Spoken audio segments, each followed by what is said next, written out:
At 9:17 a.m. on January 22, 1943, Second Lieutenant John George crouched inside the shattered remains of a Japanese bunker west of Point Cruz on Guadalcanal. Through the scope of a rifle many officers had mocked for weeks, he studied a banyan tree 240 yards away. George was 27, an Illinois state shooting champion, but in combat, he had yet to fire a single confirmed shot. In the groves near Point Cruz, 11 Japanese snipers had been operating. In just 72 hours, they had killed 14 men from the 132nd Infantry Regiment. His commanding officer had called George's rifle a toy. Other platoon leaders joked it was a mail-order sweetheart. When George first unpacked his Winchester Model 70, fitted with a Lyman Alaskan scope at Camp Forest, Tennessee, the armorer had asked whether he planned to hunt deer or Germans. George answered calmly, neither. He intended it for the Japanese. The rifle hadn't even arrived before his unit shipped out. During the voyage to Guadalcanal, George watched other soldiers clean their standard-issue M1 Garands while his own rifle sat in a warehouse back in Illinois. He requested it be forwarded by military mail.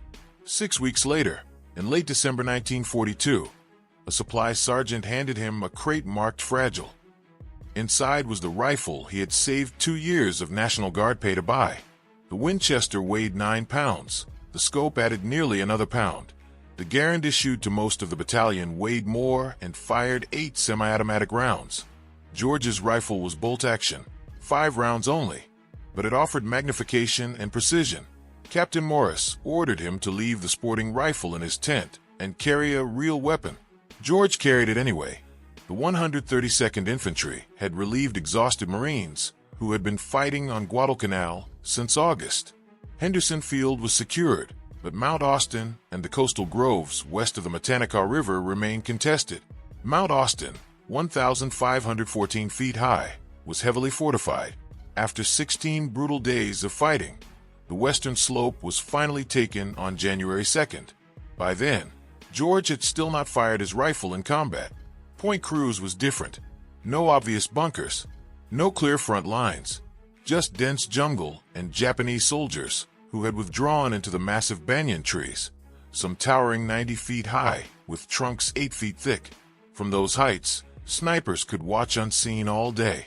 Between January 19th and 21st, multiple soldiers were killed. One shot through the neck from a tree the patrol had already passed twice. That night, the battalion commander summoned George. The snipers were cutting men down faster than disease. He wanted to know if that civilian rifle could truly make a difference. George listed his credentials: Illinois state champion at 1,000 yards in 1939, 6-inch groups at 600 yards with iron sights. With the Lyman scope, 5 rounds inside 4 inches at 300 yards. The commander gave him until morning to prove it. George spent the night preparing. He cleaned the rifle again, checked the scope mounts, and loaded 5 rounds of .30-06 ammunition, the same caliber used by the Garand. At dawn on January 22nd, he took position in the captured bunker overlooking the coconut groves. No spotter, no radio, just his rifle, a canteen, and ammunition. The Lyman scope offered only 2.5x magnification, but that was enough. He scanned slowly, filtering out the constant jungle noise. Left to right, top to bottom. At 9:17, he saw it. A subtle movement in a branch 87 feet up a banyan tree 240 yards away. No wind, just a shift. Then he saw the shape of a man positioned where 3 branches met, facing east toward a supply trail. George adjusted for wind, steadied his breathing, and squeezed the trigger. The crack of the rifle echoed through the jungle.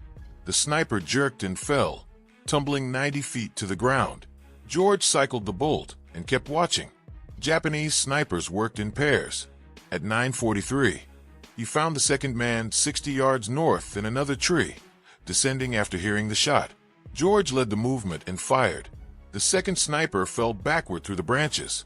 2 shots, 2 kills. At 11:21, a bullet struck sandbags inches from George's head. He shifted positions and scanned southwest. At 11:38, he found the shooter 73 feet up in a cluster of trees. 1 shot dropped him silently. By noon, 5 snipers were down. The ridicule stopped. Word spread. Soldiers asked to watch. George refused. Attention invited return fire. On January 23rd, Rain masked movement. When it cleared, he spotted another sniper at 290 yards, farther out than before. They were adapting. He adjusted for distance and fired. The man fell. Minutes later, Japanese mortars began walking toward his bunker, correcting their range with each salvo. George grabbed his rifle and ran moments before the third barrage obliterated his position. From a new location behind a fallen tree, he resumed his watch. By 2:23 p.m., he had taken down his seventh sniper. The duel was no longer one-sided. Now both sides were hunting, and George's so-called toy rifle had become the most feared weapon in the groves west of Point Cruz. At 3:41 p.m., George claimed his eighth kill. This sniper had climbed high, 94 feet up a banyan tree. The concealment was excellent, but as the afternoon sun shifted, the height betrayed him. For a brief moment, his outline cut against the bright sky. That was all George needed. At 1,700 hours, Captain Morris sent a runner. George had been in position 9 hours. The captain wanted results. 8 confirmed. George reported calmly. 12 rounds fired. 8 hits. For misses. The orders were simple. Back at dawn on January 24th. That night, George cleaned his Winchester and did the arithmetic. 11 enemy snipers had been operating in the Point Cruz groves. 8 were dead. 3 remained. And the last 3 would be the most capable. The ones who had survived. They now knew his face. They knew his rifle. And they knew he was hunting them. George barely slept. At 0300, he sat in his tent with the rifle across his lap. Rain began at 0415, heavy enough by 0530 to delay movement. He used the weather to his advantage. He would not return to the bunker, not the fallen tree either. He chose a new location 70 yards south, a cluster of large rocks once used by Marines as a machine gun nest. It offered solid cover and overlapping views into the groves. At 7:43 a.m., the rain eased. Visibility improved. At 8:17 on January 24th, he found sniper number 9. The Japanese soldier was positioned in a palm tree 190 yards away, only 40 feet up. That was unusual. Most snipers sought elevation. This one had chosen concealment among the fronds. From ground level, he would have been invisible. But George wasn't at ground level. From his elevated rocks, he could see down into the palm canopy. He spotted the outline of shoulders and a head. He steadied his breathing, began to squeeze the trigger. Then he stopped. Too easy. After 3 days and 8 kills, the remaining snipers would not make simple mistakes. If this man was visible from above, perhaps he was meant to be. George lowered the rifle and widened his search. If the palm sniper was bait, someone else would be covering him, watching for muzzle flash. He scanned carefully. 11 minutes passed. At 8:28, he found the real threat. A banyan tree 80 yards northwest of the palm. 91 feet up. Perfect concealment. Vines and branches masked the shooter from nearly every angle. His rifle pointed toward George's previous position at the fallen tree. He was waiting. George had a problem. If he shot the concealed sniper first, the sound would reveal his position and allow relocation before a follow-up shot. If he did nothing, the enemy would eventually locate him. He decided to turn their trap against them. George aimed at the visible sniper in the palm and fired. The man dropped instantly. Without hesitation, George swung to the banyan. As expected, the hidden sniper reacted, turning toward the sound. That movement was enough. George fired before the man completed the turn. 2 shots, 2 kills.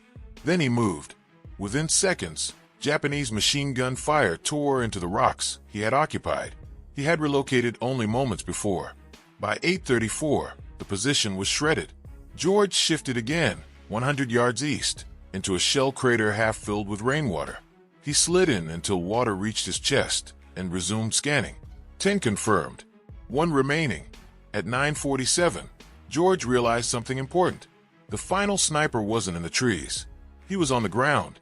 George caught movement 60 yards south, low, deliberate, weaving through ferns and fallen branches. The sniper was crawling toward the rocks, using vegetation as cover. The angle from the crater was poor. The rim blocked his shot. To fire, George would have to rise and expose himself. He stayed still. At 9:52, the enemy reached a position 40 yards from the rocks and began studying them. He was careful, methodical. At 9:58, he advanced again. 30 yards, 25.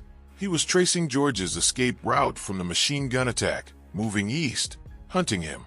At 10:03, the sniper entered the rock position and aimed toward the drainage ditch, where George should have been. He was only 38 yards from George's actual location, but he was facing the wrong direction. It looked like an easy shot. Too easy. George hesitated. A man who had survived 10 days of combat would not remain exposed. This had to be bait again. George widened his awareness. At 10:06, he spotted the second man, 70 yards northwest of the rocks, behind a fallen tree. Motionless, watching the drainage ditch. Two men. Either the final sniper had brought support, or numbers 10 and 11 were working together. A bolt-action rifle meant George could not drop both before they reacted. He needed patience. George lowered himself deeper into the water until only his eyes remained above the surface.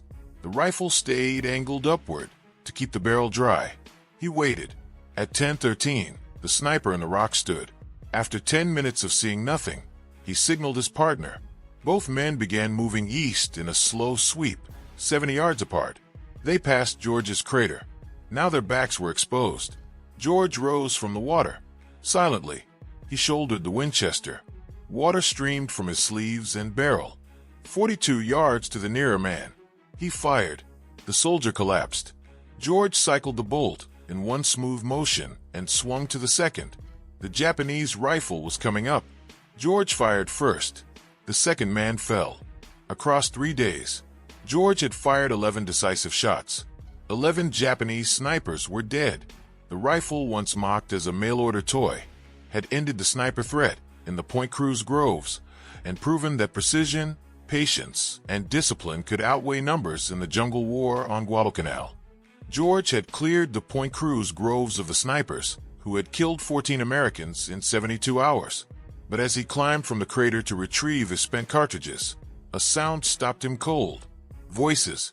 Japanese voices, several of them, moving in from the tree line toward the fallen bodies. The snipers had not been alone. George slipped back into the muddy water, submerging until only his eyes showed above the surface. He held the Winchester upright to keep the barrel clear. Branches snapped. Gear rattled. At least 6 men, infantry, not snipers, approached the first body 42 yards from George's position. The voices paused, then shifted to the second body. Urgent tones. At 10:28, they began moving again. Toward him.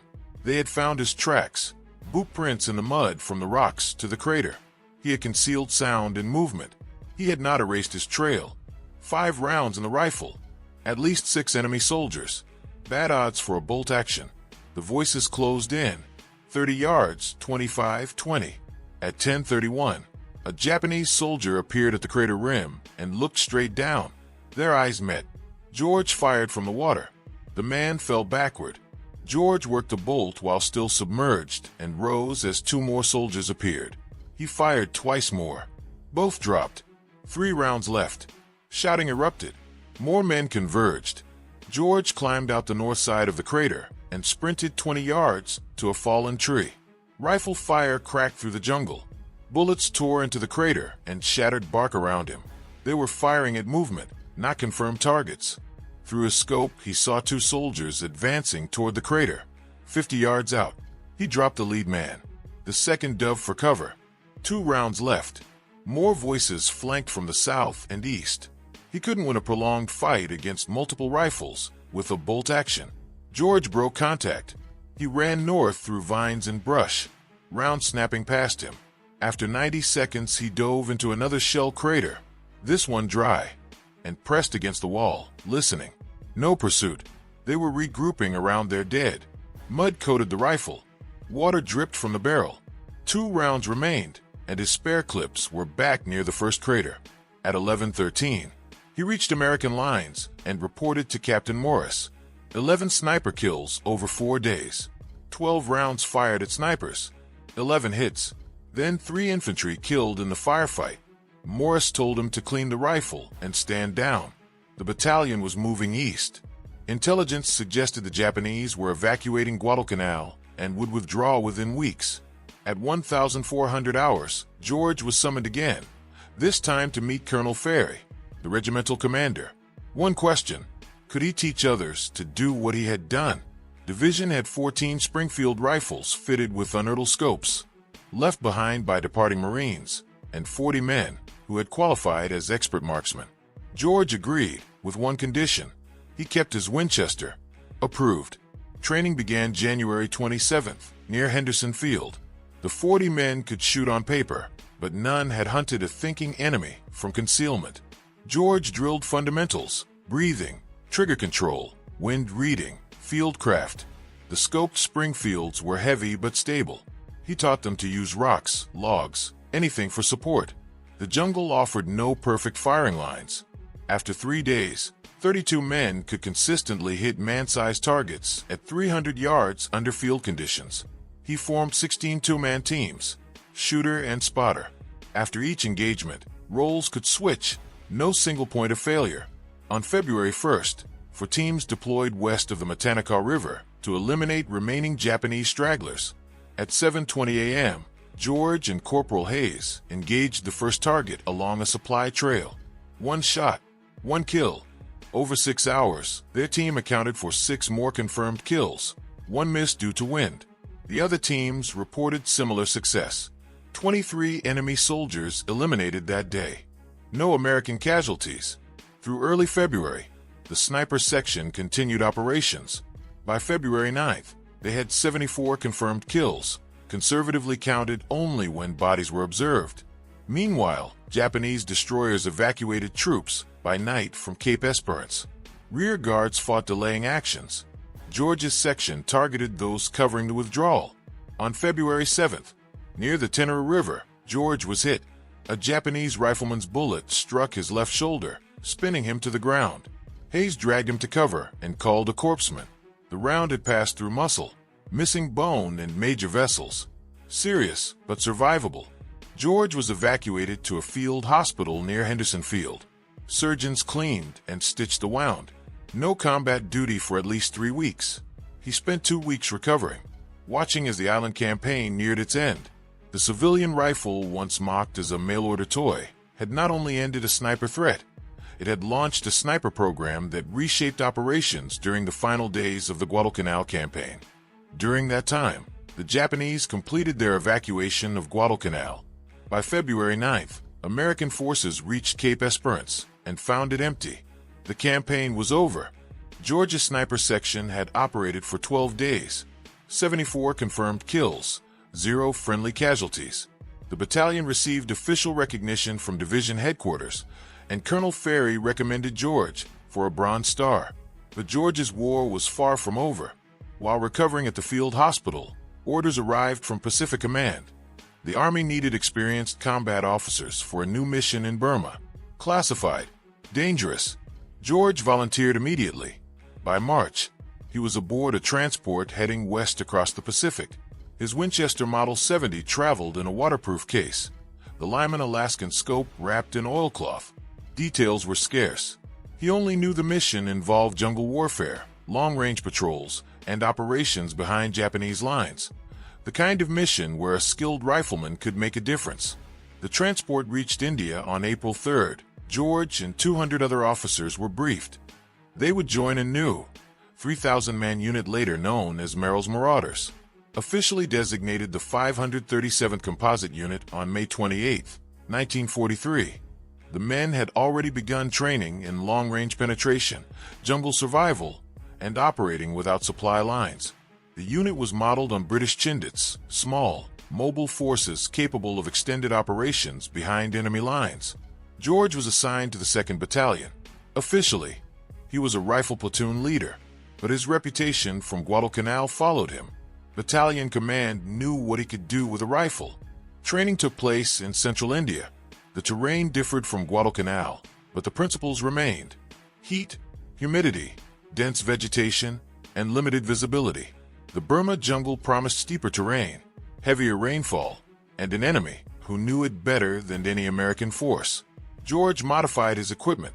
The Winchester had performed well on Guadalcanal, but Burma required lighter, longer patrols carrying 50 to 60 pounds of gear.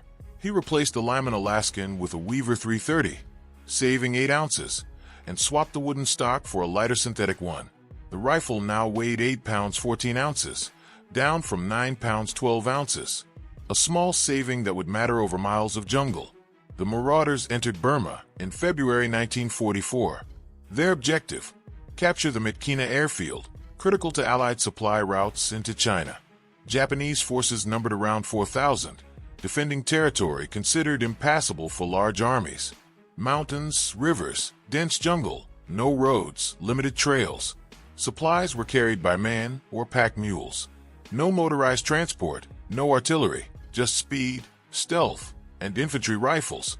The battalion began the march on February 24th. In the first week, they covered 83 miles of mountainous jungle. Men collapsed from exhaustion. Malaria cases rose daily. Pack mules struggled, and some had to be euthanized when they broke legs. By March, the battalion had covered 217 miles, engaging Japanese forces in 12 small skirmishes, ambushes, quick firefights, then rapid withdrawal. They were not meant to hold ground but to disrupt, harass, and sever supply lines behind enemy positions. George fired his Winchester only 3 times during the march: 412 yards at an officer directing troops at a river crossing, 380 yards at a machine gun nest, 290 yards at a sniper pinning down a patrol. 3 shots, 3 kills. 1 shot per engagement. Each report was distinct. A second shot risked revealing his location. George learned to shoot and move immediately. The march to Myitkyina took 3 months. By late May, they had traversed over 700 miles. Disease claimed more lives than combat: malaria, dysentery, typhus. From 5,300 men, fewer than 3,000 remained fit for duty. On May 17th, the Marauders captured Myitkyina airfield. The operation was a success, but at a high cost. The unit was combat ineffective. George survived. His Winchester survived, but the rifle that had dominated Guadalcanal saw only 7 shots in 3 months. Burma's engagements rarely allowed long-range precision. Most firefights were close, 50 yards or less. Dense foliage limited visibility to barely 30 feet. George realized the Model 70 was superb, perhaps the finest bolt-action sporting rifle ever made. But modern warfare was changing. Semi-automatic rifles like the Garand were becoming standard. The next war would demand new weapons, new tactics. By June 1944, George was evacuated from Burma along with the rest of the Marauders. The unit was disbanded. He was reassigned to training duties in the United States and never fired the Winchester in combat again. Returning home in July 1944, now a captain, he was assigned to Fort Benning, Georgia, training infantry officers in marksmanship and small unit tactics. He shared lessons from Guadalcanal and Burma: jungle movement, target identification, long-range engagement, independent operations without supply lines. The Winchester traveled with him from Illinois to Tennessee, Guadalcanal, India, Burma, and Georgia. It had claimed at least 14 confirmed enemy lives, probably more.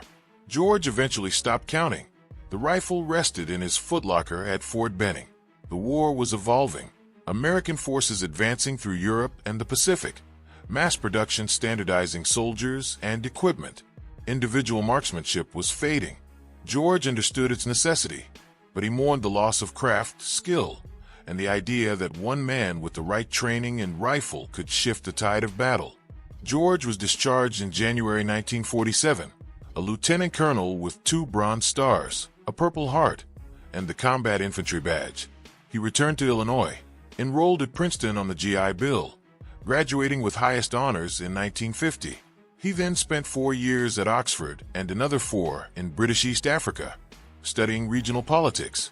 He later served in Washington, D.C., as executive director of the Institute of African American Relations and as a consultant and lecturer on African affairs for the State Department. George never spoke publicly of Guadalcanal or Burma. Colleagues knew he had served in the Pacific, but not about Point Cruz, the Japanese snipers, or the Winchester Model 70 that remained in a case at his home. In 1947, he began documenting his experiences for himself. 6 months of writing produced a 400-page manuscript detailing weapons, tactics, and jungle combat. A friend at the National Rifle Association suggested publication. Reluctantly, George agreed. The book, Shots Fired in Anger, was published in 1947 and became a classic among firearms enthusiasts and military historians. It chronicled his Guadalcanal and Burma experiences with precision, no embellishment, just facts. It remains in print today. George lived to witness 3 more American wars, Korea, Vietnam, and the Gulf War. He observed the evolution of rifles from the Garand to the M16 and the formalization of military sniping as a specialty. John George passed away on January 3, 2009, at 90. His Winchester Model 70, the rifle that had killed Japanese snipers on Guadalcanal, was donated to the National Firearms Museum in Fairfax, Virginia. It sits in a display case, seemingly ordinary, yet extraordinary. A rifle that proved a skilled marksman could outshoot professional snipers, clear the Point Cruz groves in 4 days, and reshape American military thinking on individual marksmanship.